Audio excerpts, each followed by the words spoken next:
नमस्कार मित्रों, आज चिंतन में गुरु का ज्ञानामृत।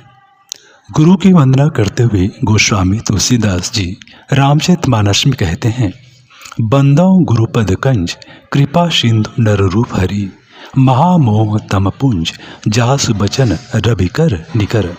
अर्थात मैं उन गुरु महाराज के चरण कमल की वंदना करता हूँ जो कृपा के समुद्र और नर रूप में श्री हरि ही हैं और जिनके वचन महामोह रूपी घने अंधकार का नाश करने के लिए सूर्य किरणों के समूह हैं। गोस्वामी जी के कहने का तात्पर्य यह है कि साक्षात श्रीहरि अर्थात साक्षात नारायण ही नर रूप में गुरु हैं, जो शिष्यों के अज्ञान रूपी अंधकार को दूर करने वाले सूर्य हैं।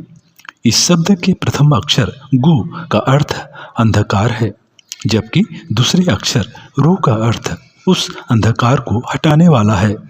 अस्तु गुरु वह है जो शिष्य के अज्ञान रूपी अंधकार को मिटाकर उसे प्रकाश की ओर ले जाता है। दरअसल गुरु दिखते तो सामान्य हैं पर सामान्य है नहीं, वे दिखते साधारण हैं पर है असाधारण। वे नर के वेश में नारायण ही हैं, क्योंकि उनकी आत्मा में नारायण पूर्ण ब्रह्म पूर्ण रूपेण प्रकाशित हैं। वे शिष्य के आत्मा को अपने ब्रह्म ज्ञान से प्रकाशित करने आए हैं। अस्तु गुरु वस्तुतः ऐसी मुक्त हो गई चेतनाएं हैं जो है तो बुद्ध, कृष्ण और राम जैसी, लेकिन दिखती हमारे और आप जैसी ही हैं। नारायण होते हुए भी वे दिखती नर जैसी ही हैं, माधव होते हुए भी दिखती मानव जैसी ही हैं। अस्तु जिनमें अपार श्रद्धा है, विश्वास है, प्रेम है, अनुराग है, वे नर रूप में आए हुए नारायण को पहचान कर पाकर उनके उपदेश पर चलकर संसार रूपी भवसागर को पार कर अपने निज स्वरूप ब्रह्म स्वरूप को पा लेते हैं। जिनमें श्रद्धा, विश्वास, प्रेम, अनुराग शून्य है, वे उनके पास होते हुए भी न तो उन्हें पहचान पाते हैं और न ही भवसागर पार हो पाते हैं। वे संसार रूपी दुख सागर में तड़पते हुए जीवन और मृत्यु के चक्रव्यूह में ही फंसे रहते हैं और नानाविध दुख पाते हैं। अस्तु यदि हम अपना सर्वविध कल्याण चाहते हैं तो हमें ब्रह्मज्ञानी गुरु के प्रति अपना संपूर्ण समर्पण कर उनके बताए मार्ग पर अविलंब चल पड़ना चाहिए। उनके बताए मार्ग पर चले बिना हमारा कल्याण कतई संभव नहीं। बिना ब्रह्मज्ञानी गुरु के भवसागर पार कर पाना संभव नहीं।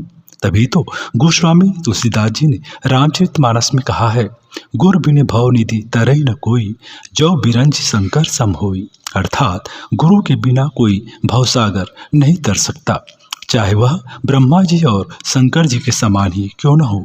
सद्गुरु ही तो अपने सद्ज्ञान से, ब्रह्म ज्ञान से हमें अपने निज स्वरूप ब्रह्म स्वरूप का बोध कराते हैं। गुरु का ज्ञानामृत पा लेने पर शिष्य में न तो मोह उत्पन्न होता है, न ही उस पर दैहिक, दैविक, भौतिक तापों, दुखों का प्रभाव होता है, और न ही वह सुख, दुख, हर्ष, विषाद, पाप पुण्य के बंधन में बंध पाता है, क्योंकि वह इन सब से परे और मुक्त हो जाता है और पर ब्रह्म को पाकर वह सदैव ब्रह्मानंद की स्थिति में रहता है। पर हाँ, सर्वप्रथम ऐसे सद्गुरु को पाने की हमें तीव्र अभिप्सा होनी चाहिए और ऐसे सद्गुरु को पाते ही हमें उनके बताए मार्ग पर तत्काल चल पड़ना चाहिए। उस मार्ग पर चलते रहने से ही हमें वह सब कुछ प्राप्त हो सकेगा और जिसे पा लेने पर कुछ और पाना शेष ही नहीं रहेगा। गुरु की इसी महिमा के कारण ही तो कहा गया है, गुरु गोविंद तो खड़े काके लागू पाए, बलिहारी गुरु आपने जिन गोविंद दियो बताए।